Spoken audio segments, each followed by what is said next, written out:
오늘 요한복음 9장 1절부터 12절까지 말씀 통해서 우리의 영적 시력은 이란 제목으로 말씀 함께 나누겠습니다. 예전에 사역했던 교회에 한 여자 집사님이 계셨습니다. 집사님은 교회에 오실 때마다 항상 눈에 튀는 옷을 입으셨습니다. 옷은 지나칠 정도로 화려했고 구두는 언제나 하이힐만 신고 다니셨습니다. 화장도 풀 메이크업을 하셨지요. 거치장만 보면 연예인인가 하는 생각이 들 만큼 집사님의 옷차림은 화려했습니다. 그러나 제 눈에는 집사님의 화려한 겉모습만 보이지 않았습니다. 그 화려함 이면에 감춰진 외로움도 함께 보였습니다. 집사님께서 옷을 화려하게 입으신 이유는 아름다움을 표출하기보다는 외로움을 감추기 위함이라는 생각이 더 크게 들었습니다. 한 번은 담당 부목사님이 그 집사님 댁에 신방을 가셨습니다. 부목사님이 신방 예배를 드리고 교회에 복귀했는데 갑자기 담임 목사님께서 부목사님을 호출하셨습니다. 이유는 신방을 받으신 집사님께서 담임 목사님께 전화를 걸어 신방 예배에 관한 불만을 말씀하셨기 때문입니다. 내용은 이렇습니다. 집사님은 부목사님이 신방을 일찍 마치고 가신 것에 대해서 섭섭해하셨습니다. 집사님이 볼 때 부목사님은 다른 집에서는 오래 머물고 계시는 것 같은데 자기 집에서는 빨리 예배를 마치고 떠나신 것처럼 생각하셨던 겁니다. 부목사님은 전혀 그렇게 행동하지 않았는데 말입니다. 집사님의 문제는 외로움이었습니다.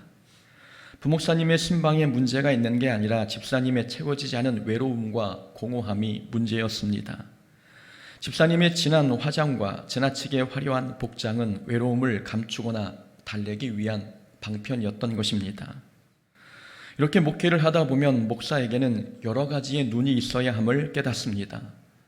사물을 바라보는 육체적인 눈도 있어야 하지만 상대의 마음을 읽을 수 있는 마음의 눈과 영적인 세계를 감지할 수 있는 영적인 눈도 필요합니다. 마음의 눈이 없으면 성도의 화려한 옷차림은 봐도 그 옷에 가려진 외로움은 보지 못합니다. 영적인 눈이 없으면 성도의 마음을 공허하게 만드는 원인이 무엇인지도 깨닫지 못합니다. 그래서 목사는 육신의 시력보다 마음의 시력, 영적 시력이 더 좋아야 합니다. 예수님께서 사마리아 우물가에서 한 여인을 만나셨습니다. 사마리아 여인은 아무도 다니지 않는 뜨거운 정오 시간에 물을 길러 우물가에 나왔습니다. 정오에 물을 길러 나왔다는 것은 그만큼 여인의 갈증이 심하다는 것을 뜻합니다. 그러나 예수님께서는 이 여인의 문제는 육체의 갈증이 아니라 영혼의 갈증이라는 것을 단번에 알아차리셨습니다. 그래서 예수님께서는 내가 주는 물을 마시는 자는 영원히 목마르지 아니하리니 내가 주는 물은 그 속에서 영생하도록 솟아나는 샘물이 되리라 라고 말씀하셨습니다. 삶의 갈증은 예수님의 말씀을 통해 해결된다는 뜻이었습니다. 그렇게 예수님께서는 여인을 만나주심으로 인하여서 평생 동안 해결되지 않았던 영적인 갈증을 해소해 주셨습니다. 예수님께서는 물을 길러 나온 여인의 행동을 통해 여인의 마음 상태, 영적 갈증 상태를 단번에 보셨습니다. 예수님의 영적 시력이 얼마나 좋은지 보여주는 대목입니다. 이 마음의 눈과 영적인 눈은 목사만 있어야 하는 것은 아닙니다. 영적인 눈은 그리스도인이라면 누구나 가지고 있어야 합니다. 신앙생활은 육신의 눈만 가지고는 절대 잘할 수 없기 때문입니다. 사람들이 상대방의 눈에 있는 티는 보면서 자기 눈에 있는 들보를 보지 못하는 이유, 바로 영적인 눈이 없기 때문입니다. 상대방의 장점보다 단점을 더 많이 보는 이유도 자기에게 마음의 눈이 없기 때문입니다. 우리는 하나님 안에서 한 형제 자매인데 이 형제 자매인 지체를 원수처럼 여기는 것도 영적인 눈이 어두워졌기 때문입니다. 감사할 일을 원망하고 평안해야 할 상황에서 불안해하는 모습도 하나님의 도우심의 손길을 보지 못하는 그 영적인 눈이 없기 때문입니다. 사람들이 같은 사건이나 사물을 보고도 느끼는 감정이 다르고 해석이 다른 이유, 바로 영적 시력이 사람마다 다르기 때문입니다. 아람 군대가 엘리사가 머물고 있는 도단 성읍을 포위했습니다. 아람 왕이 엘리사 한 사람을 잡기 위해 말과 병거를 끌고 쳐들어온 것입니다. 엘리사의 사환은 성읍을 포위한 아람의 군대를 보고 낙심하며 두려워했습니다. 엘리사는 불안해하는 사환에게 이렇게 말합니다. 우리와 함께한 자가 그들과 함께한 자보다 많으니라. 우리와 함께한 자가 그들과 함께한 자보다 많으니라. 그러면서 엘리사는 사환의 눈을 열어 보게 해달라고 하나님께 기도했습니다. 엘리사의 기도를 들으신 하나님께서 사환의 눈을 열어 보이시니 불말과 불병과가 산에 가득한 것이 보였습니다. 하나님의 군대가 엘리사를 지켜주고 있었던 것입니다. 같은 상황에 놓였지만 엘리사는 평안했고 사환은 불안해했습니다. 이런 결과는 하나님의 도우심을 보는 영적인 눈이 있느냐 없느냐가 만든 차이였습니다. 신앙생활에서 영적인 눈을 갖는 것이 얼마나 중요한지 알 수 있습니다. 우리가 사는 이 세상은 육신의 눈으로 봐야 하는 것도 있지만 영적인 눈으로 봐야 하는 것이 훨씬 더 많습니다. 만약 우리에게 육신의 눈만 있다면 우리 삶은 세상 사람들과 별반 다르지 않을 것입니다. 육신의 눈은 세상 사람들과 똑같은 것을 보게 하고 똑같은 길을 걷게 만듭니다. 세상과 구별될 수 없는 모습이죠. 우리가 세상 사람과 구별된 삶을 살려면 영적인 눈을 크게 뜨고 살아가야 합니다. 세상 사람들이 보지 못하는 영적인 것을 보며 살아가야 하나님을 기쁘시게 하는 삶을 살 수 있습니다. 우리에게 필요한 것은 영적인 시력입니다. 지금도 학교에서 신체 검사를 하는지는 모르겠지만 제가 초등학교 또 중학교에 다닐 때만 해도 학교에서 정기적으로 신체 검사를 했습니다. 신체 검사에는 시력 검사가 빠질 수 없지요. 시력 검사를 할 때면 꼭 그런 친구들이 있습니다. 시력 검사표를 외워서 대답하는 친구들 말입니다. 경쟁심 때문인지 아니면 시력이 나쁘면 야단이라도 맞을까봐 그런지 어떤 친구들은 시력 검사표를 외워서 시력을 좋게 만들었습니다. 여러분, 시력 검사표를 외운다고 해서 시력이 좋아지겠습니까? 시력 검사표를 외운다고 해서 시력이 좋아지지 않는 것처럼 성경을 많이 알고 있다고 해서 말씀을 달달 외우고 있다고 해서 영적 시력이 좋아지는 것은 아닙니다. 우리의 영적 시력이 좋아지려면 말씀에 순종해야 합니다. 성경을 통째로 외워도 말씀에 순종하지 않으면 영적 시력은 좋아지지 않습니다. 오늘 본문 속 바리새인들이 그러했습니다. 바리새인들은 성경에 능통한 사람들이었지만 영적 시력만큼은 형편없었습니다. 본문 한번 보겠습니다. 예수님께서 태어날 때부터 맹인된 사람을 고쳐주셨습니다. 요즘은 맹인이라고 부르면 예의가 아니긴 합니다. 시각장애인이라고 불러야 하는데 성경에 맹인이라고 나와 있으니 설교 때에는 편의상 맹인이라고 호칭하도록 하겠습니다. 예수님께서 이렇게 태어날 때부터 맹인된 사람을 고쳐주셨습니다. 한 사람의 인생이 완전히 달라졌으니 기뻐하고 축하할 일 아니겠습니까? 그러나 13절 이하부터 보면, 오늘 본문 봉독하지 않았지만 13절 이하부터 보면 바리새인들이 예수님께 고침받은 맹인을 붙잡고 논쟁하는 내용이 나옵니다. 바리새인은 예수님이 안식일에 맹인을 고쳤다면서 안식일 규정을 어긴 이 예수님을 죄인 취급했습니다.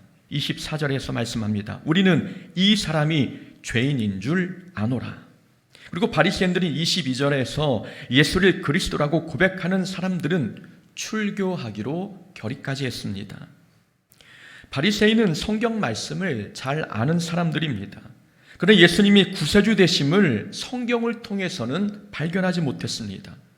구약의 모든 내용이 예수님이 인류의 죄를 대속하기 위해 오신 그리스도이심을 가리키고 있는데도 바리새인들은 성경을 통해 예수님을 알아보는 안목이 없었습니다.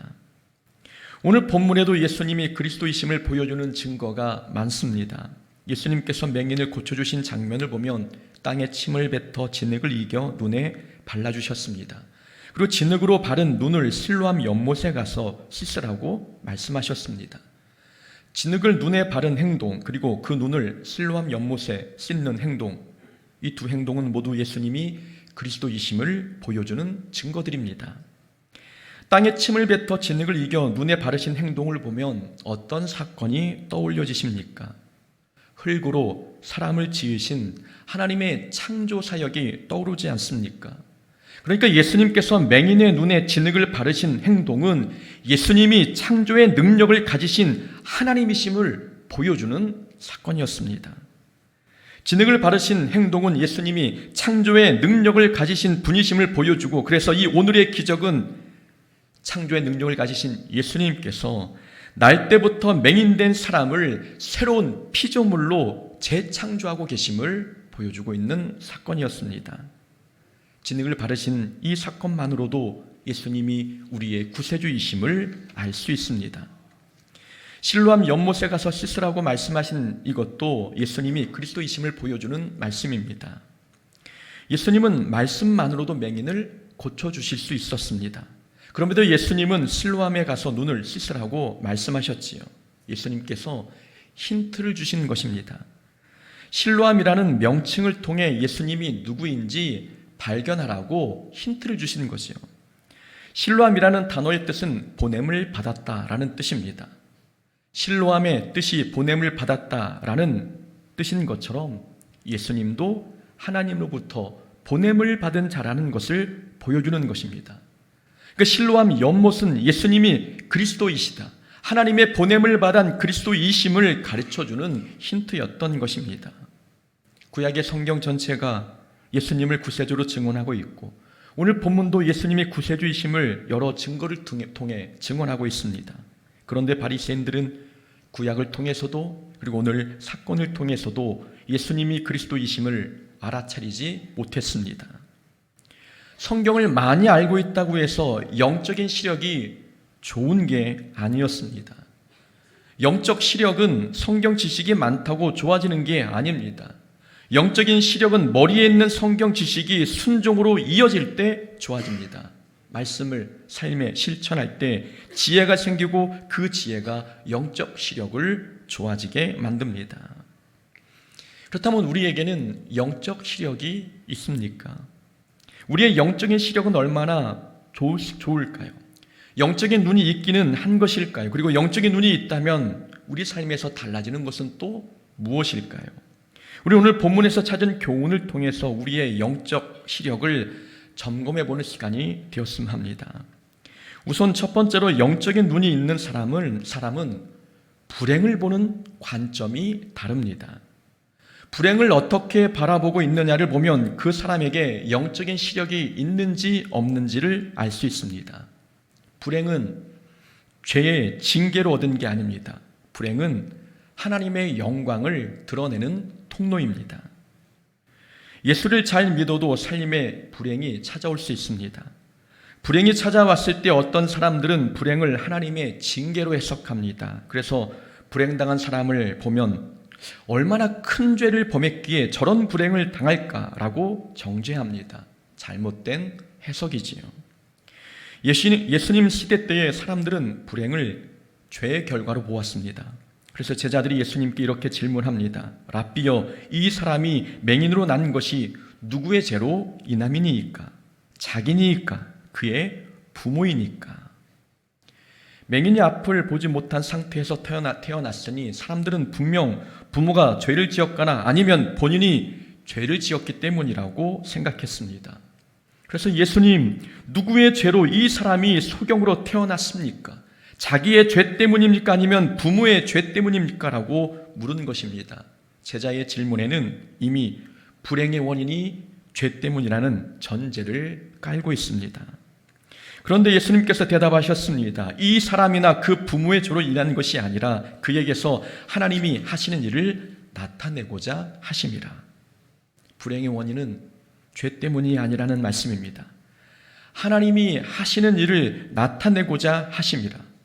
불행은 하나님께서 놀라운 일을 나타내시는 통로라고 말씀하고 계십니다. 하나님께서는 맹인의 눈을 고쳐주심으로 인해 예수님이 그리스도이심을 증언해 주셨습니다. 그러니까 맹인이 당한 이 불행은 예수님이 구세주이심을 증명하는 증거였던 것입니다. 불행은 죄의 징계가 아닙니다. 하나님의 뜻을 이루는 도구입니다. 그래서 영적인 눈이 있는 사람은 불행을 만나도 낙심하거나 불평하지 않습니다. 불행을 하나님의 일하심의 통로로 바라보기 때문입니다. 성경을 읽다 보면 하나님의 일하심의 방법은 대부분 불행을 통해서였습니다. 하나님께서는 야곱을 이스라엘로 변화시키기 위해 야곱을 밧단 아람에서 죽을 고생을 하게 만드셨습니다. 요셉을 총리 대신의 자리에 올리기 위해서 하나님은 요셉을 애굽의 노예로 팔리기도 하셨습니다. 다윗도 하나님 마음에 합한 사람으로 다듬기 위해 아들의 배반으로 왕권을 빼앗기게도 하셨습니다. 이런 사건들만 보더라도 하나님께서는 불행을 통해서 일하신다는 것을 알 수 있지 않습니까? 이 병은 죽을 병이 아니라 하나님의 영광을 위함이요. 이 병은 죽을 병이 아니라 하나님의 영광을 위함이요 라고 예수님께서 죽어가는 나사로를 바라보시면서 말씀하셨습니다. 분명 나사로는 죽을 병에 걸렸습니다. 그래서 예수님께서는 죽을 병이 아니라 그 병조차 하나님의 영광을 위한 것이라고 말씀하셨습니다. 그리고는 예수님께서 죽은 나사로를 살려주셨고 그 결과 모든 사람이 하나님께 영광을 올려드리게 되었습니다. 나사로가 죽을 병에 걸렸던 것은 죄의 결과가 아니었습니다. 나사로의 죽음은 예수님이 죽음을 이기시는 능력의 하나님이심을 보여주는 통로였던 것입니다. 이렇게 하나님께서는 우리의 성공을 통해서도 일하시지만 우리의 불행을 통해서도 일하십니다. 우리의 불행을 통해서 일하신다는 이 말씀이 우리에게는 감사한 일이고 은혜가 되는 말씀 아닙니까? 나의 불행이 하나님의 도구가 된다면 그것만큼 안심이 되는 일이 또 어디 있겠습니까? 그러니 우리가 불행을 만났다면 하나님을 원망하지 말아야 합니다. 사람을 향해 불평하지 말아야 합니다.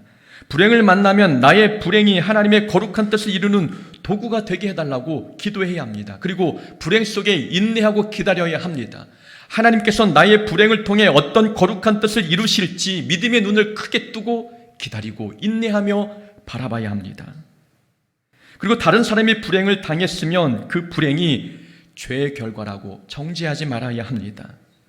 누군가 불행을 겪고 있다면 3절 예수님의 말씀처럼 하나님께서 반드시 당신의 고난을 도구 삼아 크신 일을 이루실 것입니다. 당신이 당한 불행을 통해 하나님께서는 놀라운 일을 이루실 것입니다 라고 위로해야 합니다.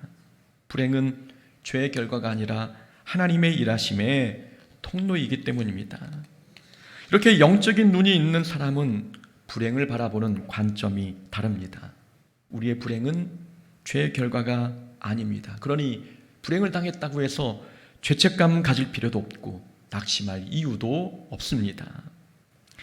두 번째로 영적인 눈이 있는 사람은 육적인 문제 해결을 통해 영적 성장을 이루어냅니다. 육적인 문제 해결을 통해 영적인 성장을 이루어낸다는 말씀이죠. 어떤 사람은 신앙생활의 모든 관심이 자신의 문제 해결에 있습니다. 열심히 기도하고 신앙생활하는 모든 이유가 자기의 삶의 문제를 해결하기 위해서인 사람이 있다는 말씀이죠. 문제 해결을 위해 하나님을 찾는다는 것은 잘못된 행동이 아닙니다. 그러나 문제 해결만 받고 신앙 성장 없이 그걸로 끝이라면 그건 옳지 않은 행동입니다. 올바른 신앙의 모습은 문제 해결을 통해 영적 성장을 이루는 것입니다. 문제 해결을 받았다면 그 문제를 해결해 주신 예수님을 만나는 것이 영적 눈이 있는 사람의 모습입니다. 바리새인들은 맹인된 사람이 눈을 떴는데도 기뻐하지 않았습니다. 기적과 같은 일이 일어났지만 영적인 눈이 없었기에 그 기적이 예수님이 그리스도이심을 가리키고 있다는 사실을 바리새인들은 깨닫지 못했습니다. 예수님이 그리스도이심을 발견하기는커녕 바리새인들은 예수님이 안식일을 어겼다면서 예수님을 죄인으로 정죄했습니다. 그러나 고침받은 사람은, 이 고침받은 맹인은 자신이 겪은 기적을 통해 예수님을 구세주로 영접하였습니다. 영적인 문제 해결을 통해 영적 성장을 이룬 것입니다. 여기서 재미있는 내용이 하나 있습니다. 본문에는 맹인의 믿음이 어떻게 단계적으로 발전해 가고 있는지를 보여줍니다. 자, 예수님께서 맹인을 고쳐주셨습니다. 그러자 사람들이 내 눈이 어떻게 떠졌느냐라고 물었습니다. 그러자 맹인이 11절에서 예수라는 사람이 진흙을 이겨 내 눈에 바르고 나더러 실로암에 가서 씻으라 했습니다 라고 대답했습니다. 11절에서 맹인은 예수님을 사람이라고 말하고 있습니다. 예수님을 사람이라고 말한 맹인이 17절에 가서는 예수님을 선지자라고 고백하고 있습니다. 사람들이 묻습니다. 너는 그 사람이 내 눈을 뜨게 하였으니 너는 그를 어떤 사람이라 생각하느냐? 바리새인들이 묻자 맹인이 대답합니다. 선지자니이다 라고 대답한 거죠. 처음에는 예수님을 사람으로 알고 있다가 나중에는 선지자라 말하고 있습니다. 그러다가 33절에 가서는 예수님을 하나님께로부터 오신 분으로 믿고 있는 모습을 보입니다. 이 사람이 하나님께로부터 오지 아니하였으면 아무 일도 할 수 없으리이다. 맹인이 한 말입니다. 이 말은 예수님이 하나님으로부터 오신 분이 아니라면 어떻게 나의 눈을 뜨게 할 수 있겠느냐라는 뜻입니다. 바리새인들이 예수님을 폄하하기 위해 예수가 어디에서 온 사람인지 알지 못한다고 말했습니다. 예수님은 신앙의 정통성이 없는 뜨내기라는 그런 말입니다. 그러자 맹인이었던 사람이 말하기를 예수님이 하나님으로부터 온 분이 아니라면 어떻게 나의 눈을 뜨게 할 수 있겠느냐라고 반문했던 것입니다. 그러니까 맹인이었던 이 사람은 예수님이 하나님으로부터 오신 분임을 믿었던 것입니다. 그랬던 맹인이 더 나아가 38절에 와서는 주여 내가 믿나이다 라고 고백했습니다. 사람, 선지자, 그리고 하나님께로부터 오신 분, 그리고 그리스도, 예수님에 대한 맹인의 인식이 점차 성장하고 있는 모습입니다. 예수님을 사람으로 알았던 사람이 시간이 지나면서 예수님은 내 삶의 구세주요, 내 죄를 위해 이 땅에 오신 그리스도라고 믿고 영접했던 것입니다. 맹인은 육신의 눈만 뜬 게 아니었습니다. 영적인 눈도 떴습니다. 예수님이 누구인지 알아볼 수 있는 영적인 눈도 함께 떴던 것입니다. 육적인 문제만 해결받은 게 아니라 육적인 문제를 통해 예수님을 볼 수 있는 영적인 눈도 해결받았던 것입니다. 이런 모습이 영적인 눈이 있는 사람의 모습입니다. 육적인 눈만 있는 사람은 문제 해결만 받습니다. 그러나 영적인 눈이 있는 사람은 문제 해결 받은 것을 통해 예수님을 발견합니다. 영적인 눈으로 문제 해결 배후에 계신 예수님을 만나보는 것이지요. 우리가 하나님의 은혜로 해결받은 문제가 있습니까? 그렇다면 그 문제를 통해 예수님을 바라봐야 합니다. 문제만 해결받고 신앙생활 다 한 것처럼 신앙 성장을 멈춘다면 우리는 육적인 문제만 해결받은 것입니다. 하나님은 우리의 육적인 문제만 해결해 주시는 요술램프의 진이가 아닙니다. 예수님께서 우리의 문제를 해결해 주신 이유는 이 문제 해결을 통해 예수님과 가까워지라는 뜻입니다. 문제 해결을 받았다면 그걸로 그치지 말고 그 배후에 계신 예수님을 만나라는 뜻입니다. 영적인 눈이 없는 사람은 문제 해결을 통해 예수님을 만나는 데까지 이어지지 못합니다. 그래서 중요한 것은 육적인 문제를 해결받는 것도 중요하지만 그걸 통해 우리의 영적인 문제도 해결받는 데까지 나아가는 것, 이것도 더 중요한 겁니다. 그런 우리는 삶의 문제를 해결받았다면 그 문제를 해결해 주신 그 배후에 계신 예수님을 발견할 수 있는 영적인 시력이 있어야 합니다. 또한 영적인 눈이 있는 사람은 하나의 증거만 가지고도 믿음에 이릅니다. 믿음을 갖는 데 있어서 많은 증거가 필요치 않다는 말씀입니다. 나면서 맹인된 사람이 고침을 받자 바리새인들이 맹인이었던 사람을 불러 신문했습니다. 13절 이하부터 34절까지가 그 내용이지요. 바리새인이 맹인이었던 사람에게 질문한 내용은 너가 어떻게 해서 보게 되었느냐, 이 질문이었습니다. 바리새인은 이 질문을 2번 연속으로 했습니다. 15절에서 질문했고 24절에서도 질문했습니다. 바리새인이 이렇게 누가 고쳐주었는지를 반복해서 질문한 이유는 예수가 그리스도가 아님을 강조하기 위함이었습니다. 혹시 맹인이었던 사람이 예수님을 그리스도라고 소문이라도 낼까봐 맹인이었던 사람을 불러다가 너를 고쳐준 그 사람은 그리스도가 아니라 죄인이다라고 주의시켰던 것입니다. 안식일을 어긴 자인이 죄인임에 틀림이 없다라고 주입시켰던 것이요. 바리새인이 맹인이었던 사람에게 자꾸 예수님을 죄인이라고 말하자 25절에서 맹인이었던 사람이 대답합니다. 예수가 죄인인지는 내가 알지 못하나 한 가지 아는 것은 내가 맹인으로 있다가 지금 보는 그것이니라. 풀어서 말씀드리면 당신들이 예수님을 죄인이라고 말하지만 다른 건 모르겠고 내가 아는 것은 딱 한 가지이다. 내가 맹인이었는데 지금은 고침을 받고 앞을 보게 되었다는 것, 이것 하나이다. 이 하나만으로도 예수님이 죄인이 아니라 하나님께서 보내신 그리스도이심을 보여주는 증거가 아니겠느냐라고 말한 것입니다. 맹인이었던 사람은 예수님을 믿는 데 있어서 많은 증거가 필요 없었습니다. 자신이 경험한 은혜의 사건 하나만으로도 믿음에 이르기에 충분했던 것입니다. 영적인 눈이 있는 사람은 하나의 증거만으로 믿음에 이릅니다. 그러나 육적인 눈만 있는 사람은 많은 증거를 요구하고 많은 증거를 가져다 대도 믿지 못합니다. 바리새인들이 예수님을 구세주로 인정하지 않는 이유는 예수님이 안식일 규정을 어겼기 때문이었습니다. 안식일 규정에는 눈에 안약을 바르는 것까지 금지했습니다. 그런데 예수님이 안식일에 진흙을 이겨 눈에 발랐습니다. 바리새인이 보기에는 엄청난 죄를 범한 것입니다. 예수님이 구세주라면 안식일 규정을 어길 리 없다고 바리새인들은 생각했습니다. 예수님이 안식일보다 크신 분임을 몰라서 한 말입니다. 또한 바리새인들은 모세의 율법만 알고 있는데 예수님께서 당신이 율법을 완성하기 위해 오셨다고 말하니 이해가 되지 않았습니다. 바리새인은 하나님께서 율법을 모세를 통해서만 주셨지 다른 사람을 통해서 준 적이 없다고 생각했습니다. 그래서 29절에서 하나님이 모세에게는 말씀하신 줄 우리가 알거니와 이 사람 곧 이 예수는 어디서 왔는지 우리가 알지 못하노라 라고 말한 것입니다. 하나님께서 모세를 통해서만 율법을 주셨지 다른 사람을 통해 준 적은 그 소리를 내가 들어본 적이 없다라고 말한 것입니다. 예수님이 율법보다 크신 분임을 몰라서 한 말입니다.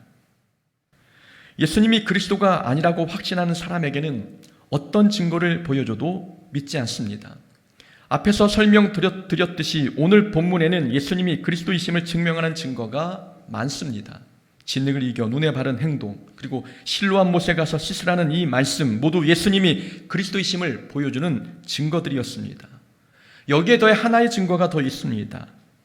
8장에 보면 예수님께서 나는 세상의 빛이다 라고 말씀하신 내용이 나옵니다. 요한복음에는 예수님의 정체성을 보여주는 비유가 총 7개가 등장합니다. 나는 생명의 떡이다. 나는 세상의 빛이다. 나는 양의 문이다. 나는 선한 목자다. 나는 부활이요 생명이다. 그리고 나는 길이요 진리요 생명이다. 그리고 마지막 나는 참 포도나무다.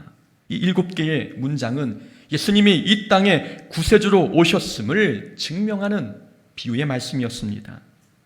8장에서 말씀하신 나는 세상의 빛이다 라는 이 말씀도 예수님이 구세주이심을 가르쳐주는 말씀입니다. 자, 8장에서는 나는 세상의 빛이다 라고 말씀하신 후에 9장에 와서 맹인의 눈을 고쳐주셨습니다. 평생 어둠 속에서만 살았던 이 맹인에게 빛을 선물해 주신 것입니다. 어둠에 갇힌 영혼을 빛으로 구원해내신 이 사건은 예수님이 진정 이 땅에 세상의 빛으로 오신 구세주이심을 가르쳐주고 있는 사건입니다. 그러니까 오늘의 이 사건은 예수님이 구세주이심을 명확하게 보여주는 사건입니다.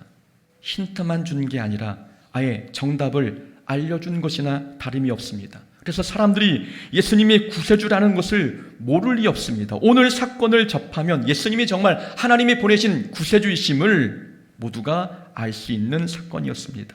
그럼에도 불구하고 바리새인들은 예수님을 구세주로 알지 못했습니다. 영적인 눈이 없기 때문입니다. 영적인 눈이 있는 사람은 한 가지 증거만으로도 예수님을 믿지만 영적인 눈이 없는 사람은 수만 가지의 증거를 가져다 대도 믿지 못합니다. 우리는 어떤 증거를 봐야 하나님의 살아계심을 믿겠습니까? 지금까지 살아오면서 하나님의 살아계심을 한 번이라도 느껴보셨습니까? 그렇다면 그 하나만으로 충분히 믿음에 이를 수 있습니다. 지나온 삶을 돌아보면 하나님의 은혜가 아니면 살 수 없었던 일들이 한 번쯤은 있지 않습니까? 그 하나면 충분한 것입니다. 더 많은 증거를 요구할 필요 없습니다. 이미 하나님께서는 우리에게 믿을 만한 증거를 보여주셨으니 이제는 증거를 찾을 때가 아니라 믿을 때입니다. 예수님은 우리의 구세주이십니다.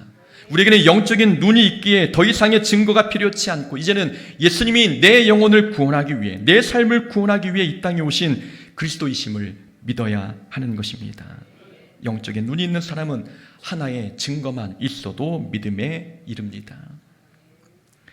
이렇게 우리는 육신의 눈만 가지고 사는 존재가 아닙니다. 우리는 영적인 눈을 뜨고 사는 그리스도인입니다. 그래서 우리는 세상 사람들이 보는 것과는 다른 것을 보며 살아야 합니다. 우리는 겉을 보지 말고 속을 볼 줄 알아야 합니다. 나타나는 현상만 볼 게 아니라 그 속에 담긴 하나님의 계획을 봐야 한다는 말씀입니다. 불행만 보고 낙심할 게 아니라 불행을 통해 이루실 하나님의 뜻을 봐야 하며 고난만 보고 절망할 게 아니라 고난이 주는 영적 유익도 봐야 합니다. 영적 눈이 있으면 우리는 큰 고난 앞에서도 담대할 수 있습니다. 사탄이 화려한 모습으로 둔갑해 우리에게 다가와 속삭여도 영적 눈이 있으면 우리는 속지 않을 수 있습니다. 바라건대 우리가 항상 하나님의 말씀에 순종함으로 영적 시력이 나빠지지 않기를 소망합니다. 영적인 눈을 크게 뜨고 생명의 길로 걸어가는 하나님의 자녀 되기를 주의 이름으로 축원합니다. 아멘.